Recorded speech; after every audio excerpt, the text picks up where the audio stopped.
In this Pixlr Snippets tutorial, we're going to learn how to use the Lasso Cutout tool within Pixlr X.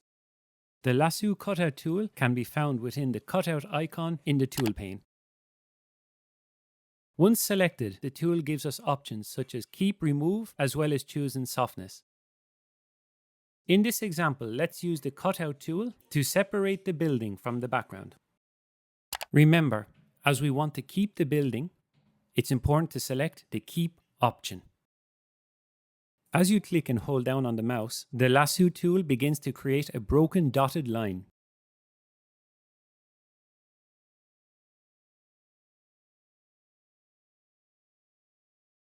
Once you have traced the outline of the building, you can then continue outside the canvas of the image. To complete the selection, return to the same point as where you started.